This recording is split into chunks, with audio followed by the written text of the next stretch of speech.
Welcome to episode 5 of the Amb Ant Podcast. I'm Anthony. And I'm Amber.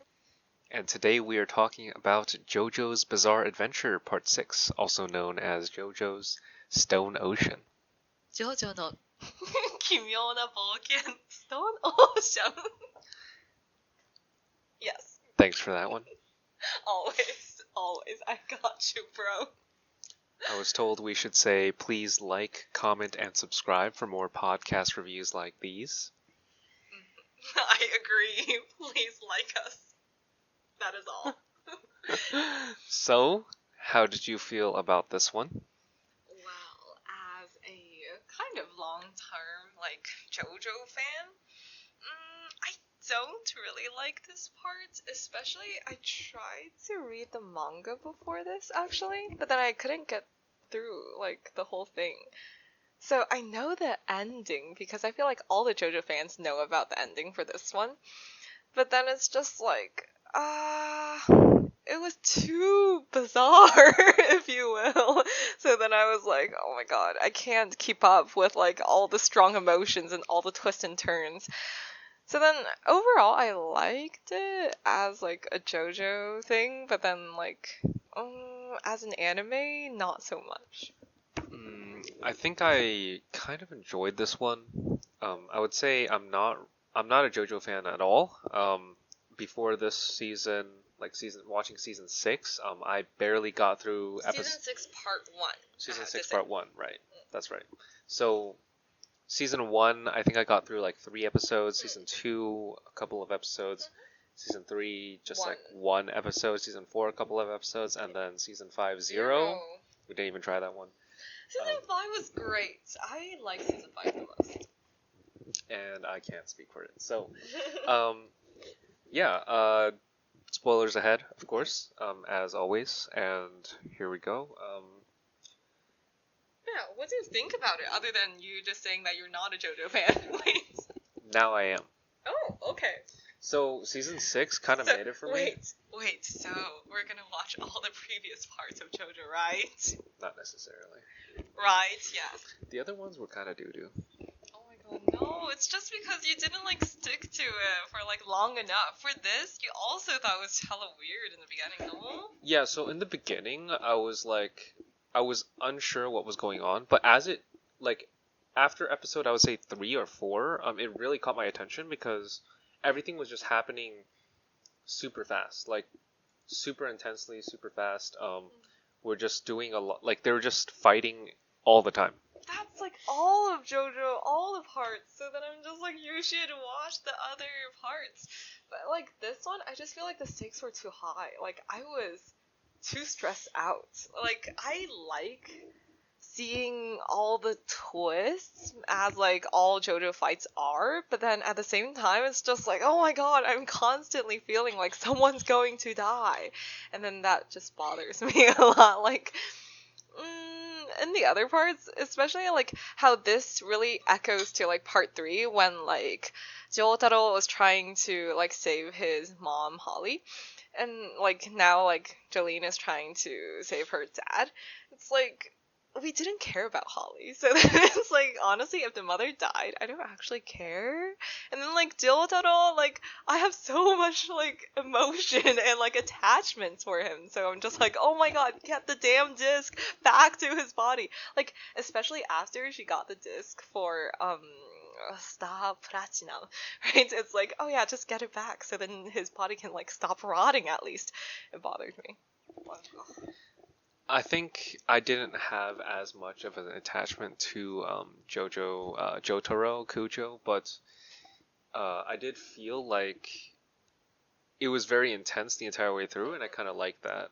Because for the other parts, I feel we kind of stopped that because I couldn't finish because it got a little boring at times.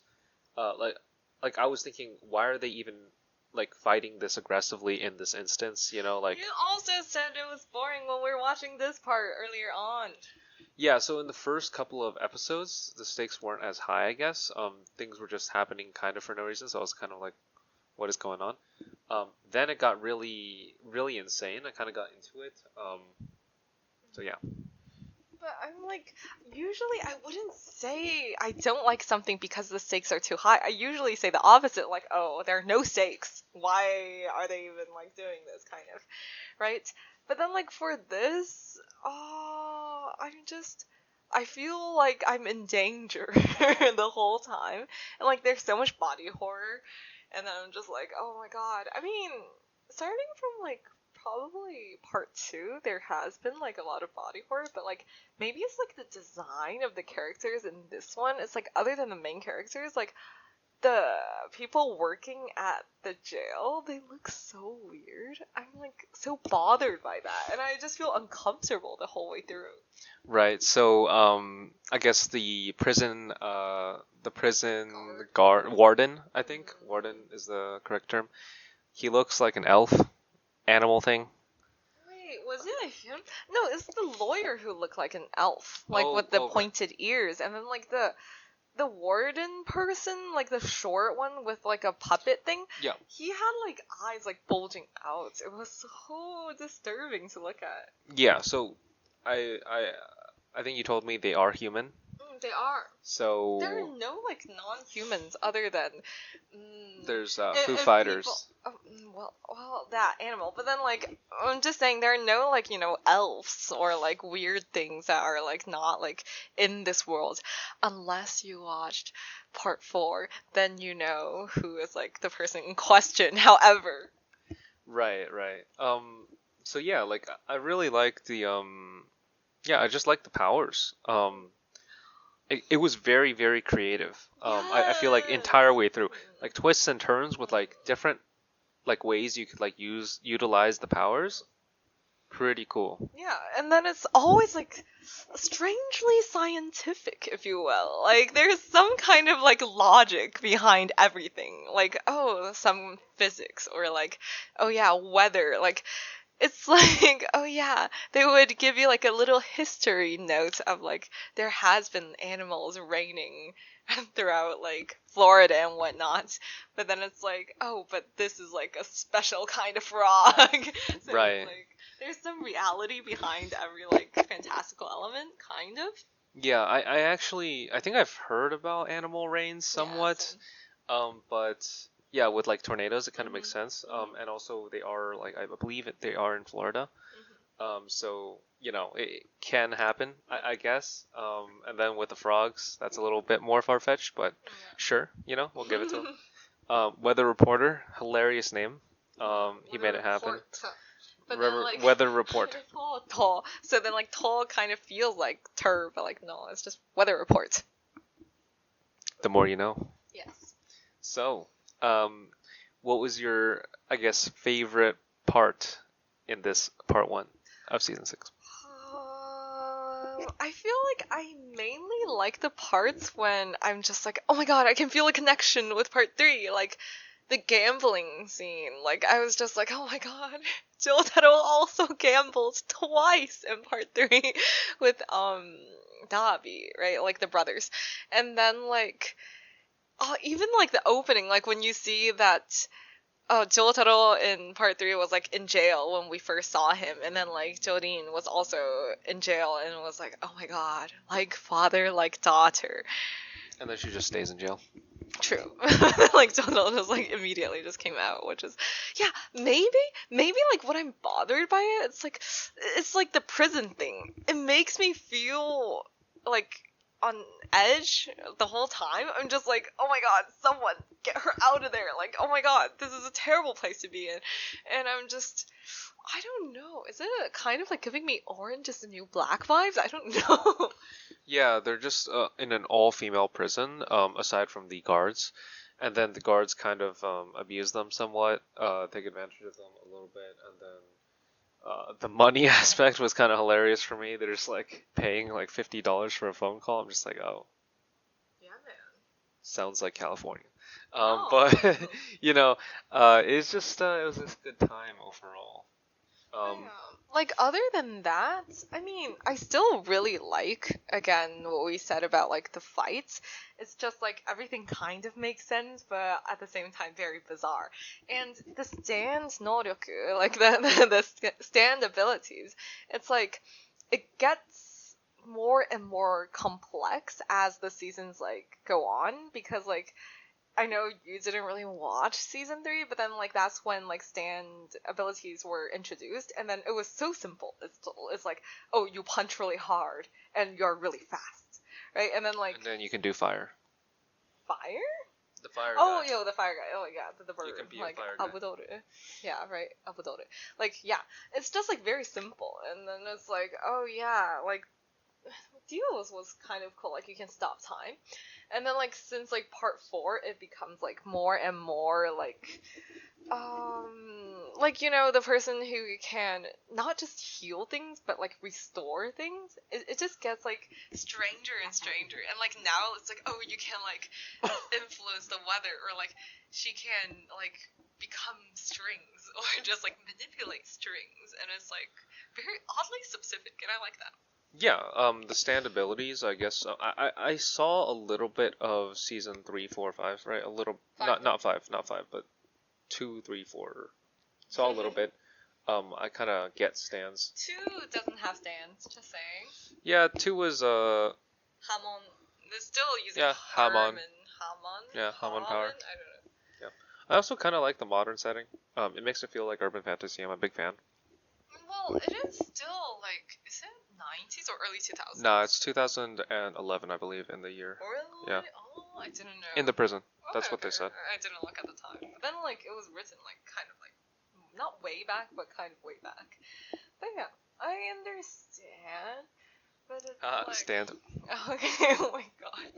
Yeah. It's like, again, stand abilities have always been just utilized by Araki, like, so creatively. Like, always you can find some kind of combination of like 2 really bizarre, or like more than 2, like because sometimes it's not just like one enemy and like one ally, but then it's like there's always some kind of strange combination with like some like chemistry between it. It's like, oh yeah, it seems like this person has the upper hand, but oh no, like the other person is using this stand ability in like another way that it's so unexpected, and then I always like that.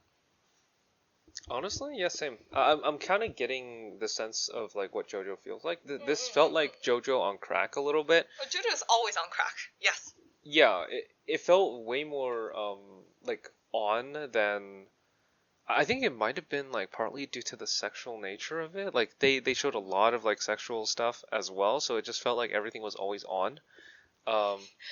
Right, but like other parts are also like strangely sexual, like the diddle diddle diddle, like The licking of the face. Yeah, like not just that, like the licking of the cherry. I've shown you before, and licking of the face in part 5. Yeah. So was it this one? I believe in the first couple of episodes they just like strip, right?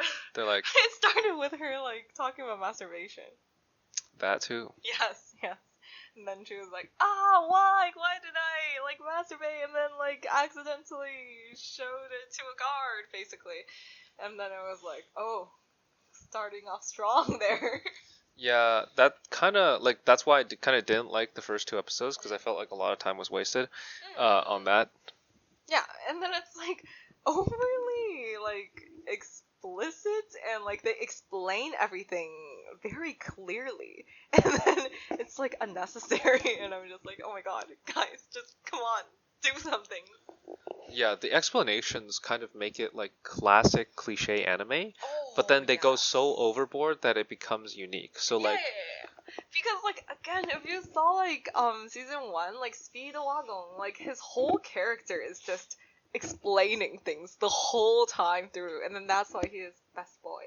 Like it's just strangely, like, it's classic, but, like, at the same time so unique nowadays, because we don't see that anymore. It's like, there is no, like, narrator, I guess, character, like, just, like, standing there and, like, just talking about stuff. But yeah, it's kind of fresh to see that. It's so old that it's fresh. Yeah, exactly. Yeah. It's like... back in season. Yeah, like, retro stuff are all, like, back in season nowadays. Yeah, that's true. So yeah, like, I guess... what made JoJo Season 6 Part 1 so good for me is that the action sequences were very creative. The animation was pretty pretty clean. Yeah, David production. Well, like they mainly did all the JoJos, and then they also did like the Fire Force, right? I didn't end up finishing Fire Force. Yeah, I don't like Fire Force. The story was bad. It's like I love Soul Eater, but I cannot do Fire Force. I was just cliched out. But yeah. Yeah. So.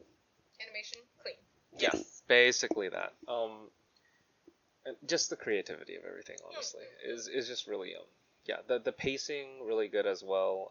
And then also the explanations that take like there's a 20-minute episode dedicated towards a 20-minute when Jolene was trying to it was go like towards 2 the episodes courtyard. to do that. Yeah, honestly, it was 2 episodes. Yeah, so it's just like that's kind of classic, honestly. Like I really like that. So it reminds me of like Dragon Ball sometimes, you know, like back in the day, it was just like it took forever for like something to happen, and then I'm just like, oh my god, is it at 20 minutes already?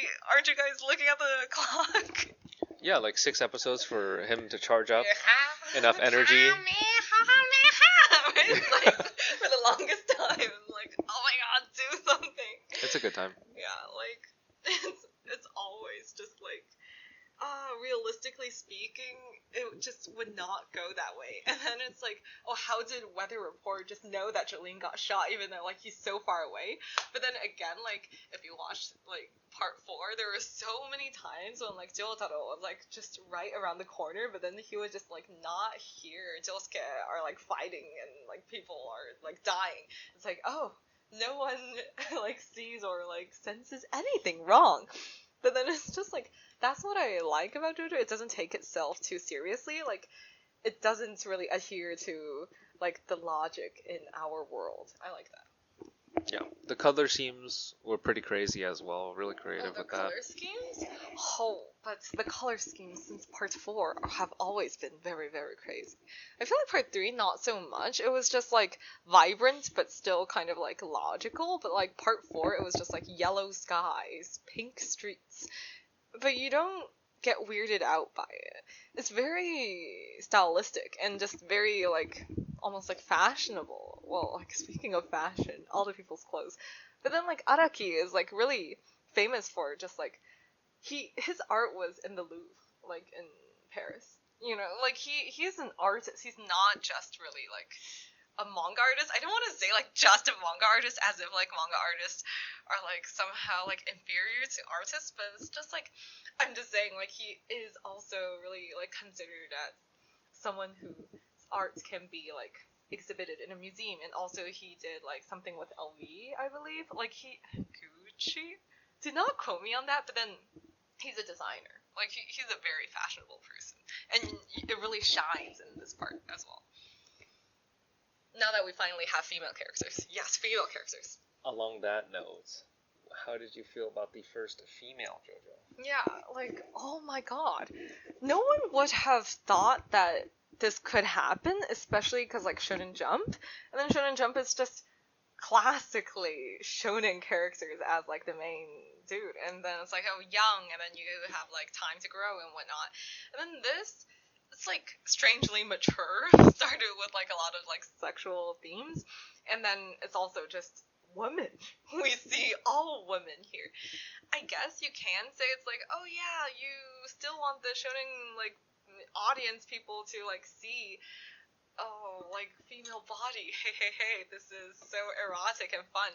But I don't think it's that. It's also just very feminist, if you will, woman power, if you will, because it's like, she is so powerful. She is so, like, physically strong. All the women here are just, like, physically strong, and then it's like, it's not seen as, like, the typical shonen manga, like, female characters who are always like, oh, healing, like, understanding, kind. It's just like, oh, these people are, like, ready to fight all the time. I like that. Yeah. Definitely felt like there was a lot of kind of feminist vibes going on, but I think it didn't really focus on that, so I didn't really notice on that. Yeah, exactly. Yeah, the whole thing about, like, feminism and all the, like, social justice things is like, I really do support, like, LGBTQ and just, like, women's rights all the time. But then I do like how sometimes media just normalizes it. It's like, yeah, we just see very strong female characters. We don't have to, like, draw attention on that. It's like, oh, look at this. She's a woman. How can she be so strong? It's And like, she's so much stronger than this man, dude. Look at her beat up this man right now. yeah, it's just like, no. It's just like, she is this strong. And then we don't even question it. We don't think twice about it. That is what true feminism looks like. And then it's like, I wish that they kept Anasui's, like, gender as female. Then we would have had, like, the first, like, lesbian Shonen Jump, like, couple. And then it was just so natural because, like, you know, eventually they did have to, like, switch out, like, the gender and whatnot. But then it's just like, you don't question it. It's not like, oh my god, she likes a woman? What? It was just like, it was natural. Like, the connection was just there. And then they started liking each other. And that was just accepted. I like that. Right. Weather report, right? No. It's okay. We, like, barely saw the person. Like, and I don't really know how to, like, read their names, like, super accurately because I didn't even, like, read the manga. I'm just aware of it because, like, I saw, like, news articles about it. Is it Anasui? Was it? Oh my god. I don't know. Yeah. But yeah. They Moving did on. appear, this person, like the Yeah. pink-haired person in the show, but then like in this, yeah.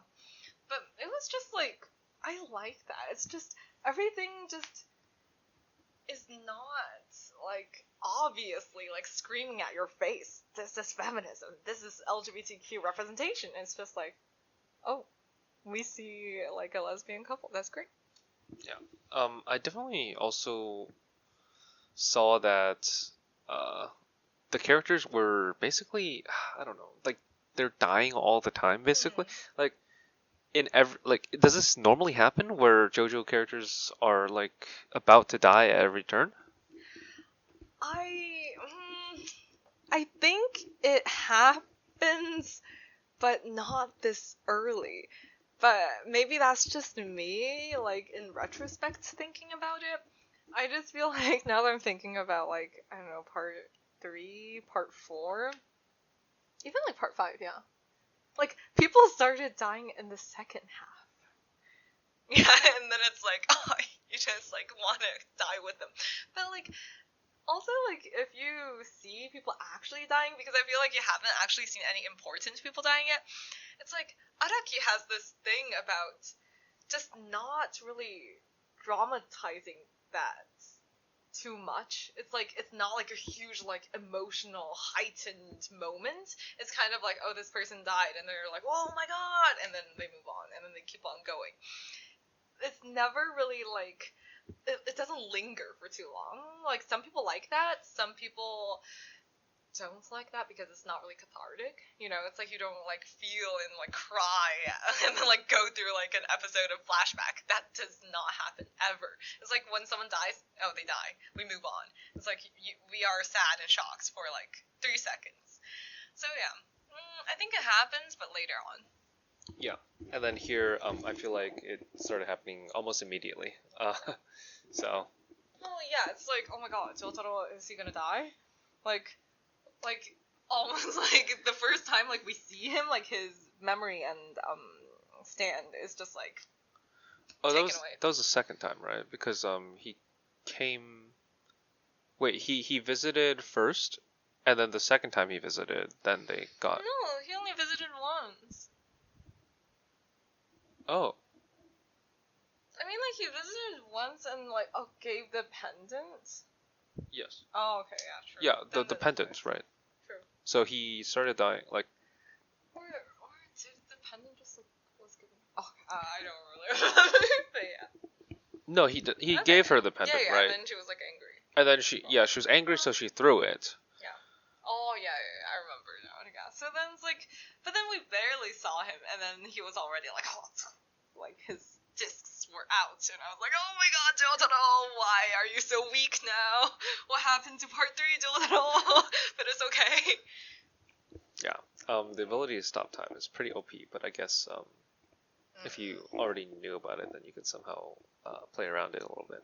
But then, like, you don't know. Like, stopping time was not, I have to say was not his ability. Because in the beginning, he did not have it. And then he developed it when he was fighting Dio. Because Dio's power was to, like, stop time. And then it's like he mimicked that. But then, like, his is only, like, a few seconds. So then, like, he can't really do everything that he can do in that time to, like, you know, protect himself and his daughter. He had to, like, make the choice. But yeah, like, he is a terrible parental figure. Like, even though he did save his daughter, like, oh my god. I found that pretty funny as well. Yeah, that's funny, but, like, realistically speaking, that's just, oh, it is infuriating. Like, I wish that we saw, like, a softer Jotaro. Because, like, part 3, he was just, like, man, and, like, yes, buff, and he's so strong. But, like, now it's kind of like, oh, he's still that, and then he's still, like, the stereotypical, oh, men can't understand emotion kind of thing. And I was just, like, oh, a little pissed. Too cliche? Or just, like, too, like, character type is, like, too strong, and we don't see, like, other sides of him. Yeah, I can see that. I honestly don't really remember him too much from the previous ones. I remember season 3, he was like kind of mean to his mom at first, so then Yakamashi kono ama, like, right? It's like, yeah. oh, this bitch. They translated it in that. Yeah, then season 4, he was just picking up his son, I think. No. Or wait, or see, which one was it? Oh, bad JoJo watcher. No, it's not his son. It's actually his uncle. Because even though he was younger, Josuke was younger, but then it's his grandpa's, like, son, like, with his mistress. So then it's technically his uncle. It's his mom's half-brother. Oh, okay. That makes sense. Yes. Very good. Mm-hmm. So, what other strengths and weaknesses would you say this season had, part 1? Well, I wanted to kind of, like, talk about the music, but at the same time, it's, like, it's consistent with the other parts. It's still great. Like, I would listen to the JoJo, like, soundtrack while doing other things anyway, so then it's like, oh, it is still as great and glorious as it was. It's like, they always just, like, the composer, Kanno Yugo, right? Like, his style is so, like, distinct, or maybe it's just, like, all of the JoJo ones, like, he just, you know, like, there's the meme song. I know that you're not aware, but, like, Jordan's theme, it was, like, a meme thing. I think on TikTok or something. I do not have TikTok, so I don't know. But, like, his music is just, like, strangely classical plus, like, a lot of, like, electronic synth. And I don't really know, like, music theory and, like, musical terms that well, but it's just, like, oh my god, it just feels like hype all the time when you hear his compositions. But yeah, what do you think about the music? Pretty okay.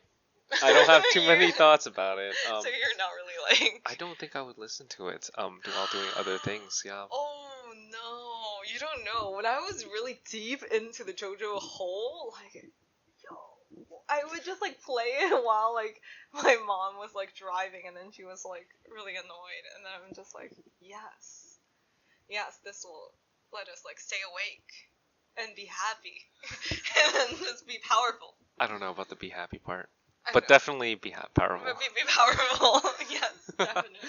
Well, yeah, I mean, for me, a big part of the strengths would have to be the action. You said that. Yeah, I said that. It was just the humor as well. It's pretty fun. Humor. I didn't think that you would like JoJo humor. JoJo humor is obnoxious. Yeah, kind of. it was obnoxious in the right way.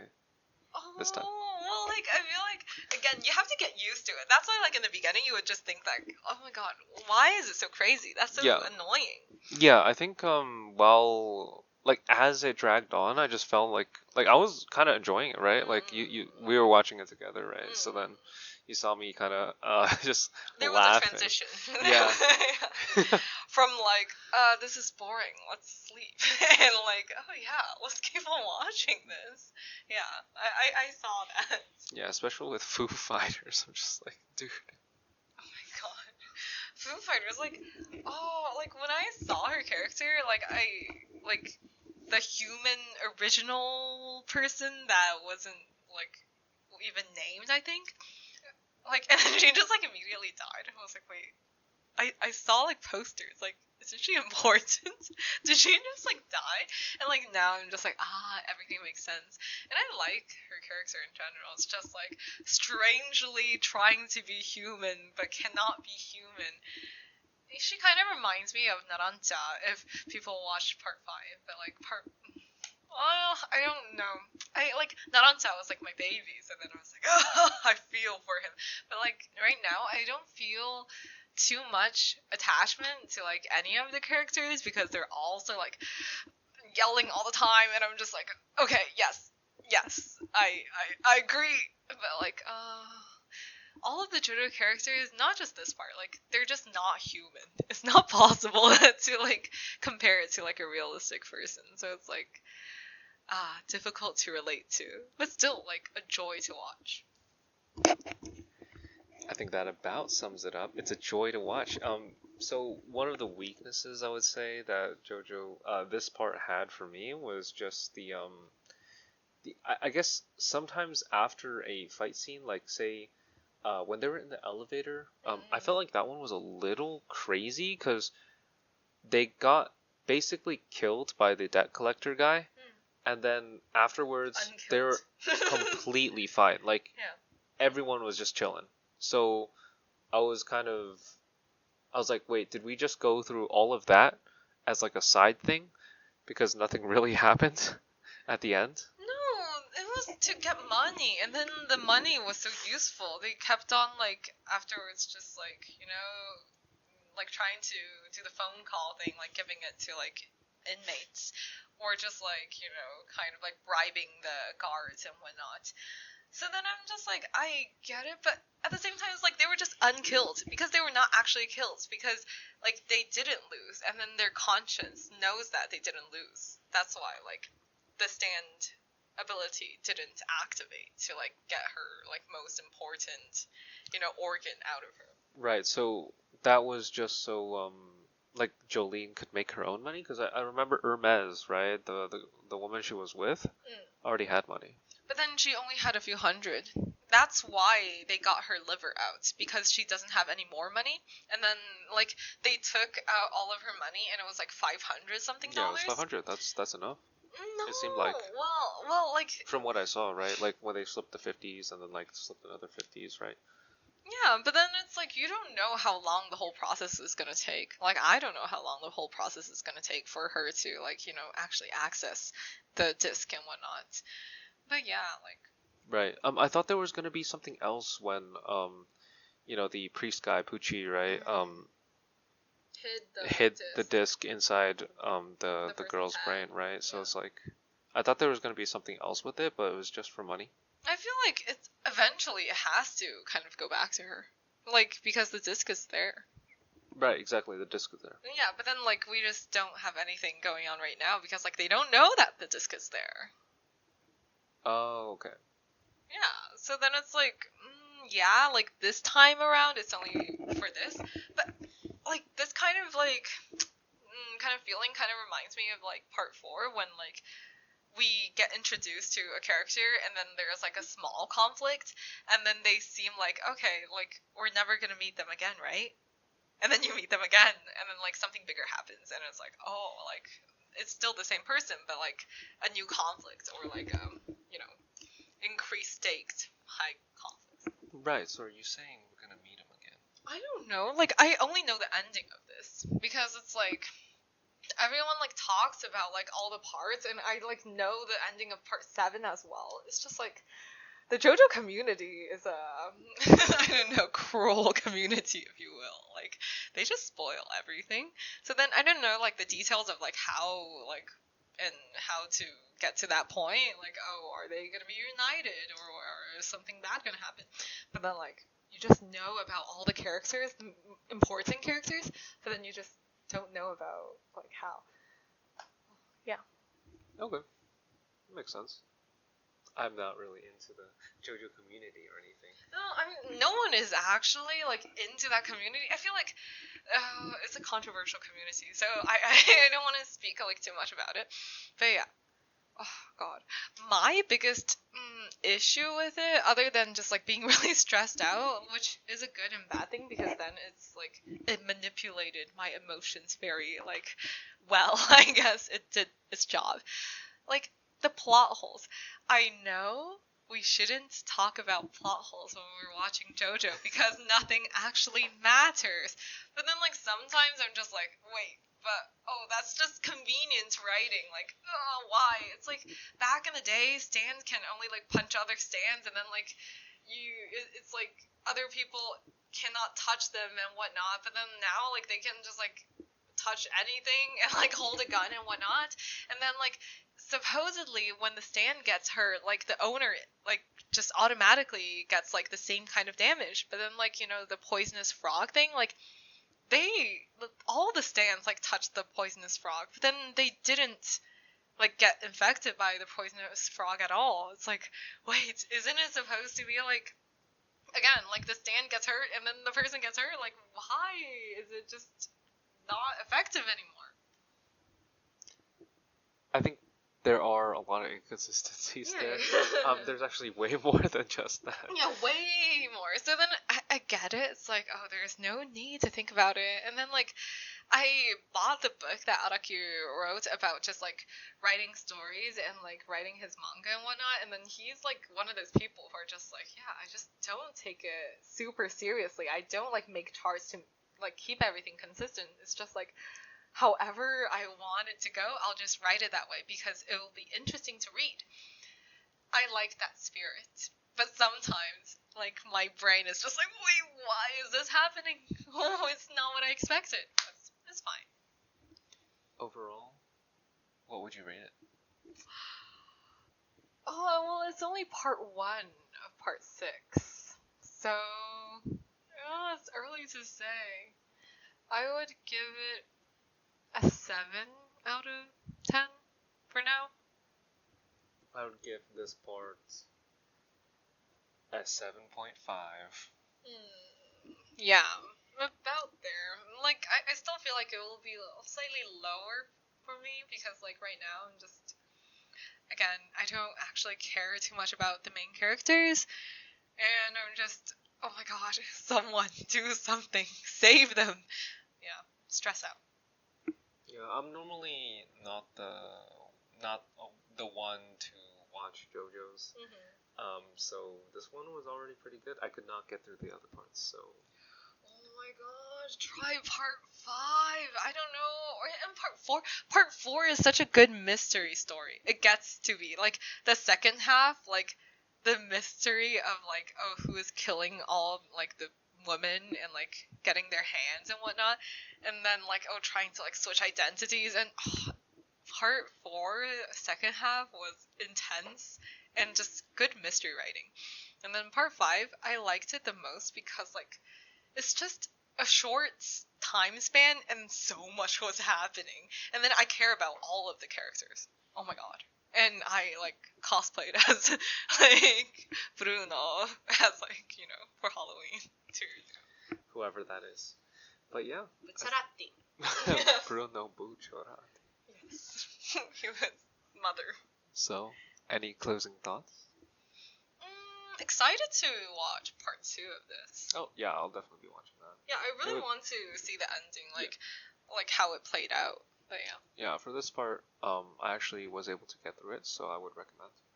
Yeah, I will definitely recommend. And it's like, I don't think that I would recommend it to people who have not watched the other JoJo parts, even though I know that you didn't. Because I'm just like, oh my god, people are just gonna be like so turned off by like strange things, like strange warden character designs, like the elf lawyer in the beginning. And then like everyone's always screaming. I feel like it's hard to get comfortable to like want to continue. So then I don't know. I actually think the opposite, because I normally wouldn't have been able to get through JoJo. But here I felt like it was actually really funny because everything was so crazy and over the top. No, but then other parts are like that too. Except without the stakes involved, such as like everybody just dying all the time. Well, part 5, kind of everyone is just dying all the time, and they're so much more lovable. Or maybe it's just personal taste. I don't know. Yeah, it just even the first fight with the other prison girl and her roommate is just it was so crazy. Oh my god, I was so scared. Like Gwen, or Gwes or something. Oh my god, I was so scared because like she keeps on like flip flopping, and then like the whole thing about just like the bird with like limbs coming out. Dude, that was so crazy. Oh my god, I was not okay. But yeah, I understand why people like it, but I don't know. This part to me doesn't hit as well as the other parts yet. It hit pretty good for me. Okay, good for you. Good for me. That about wraps it up. Goodbye.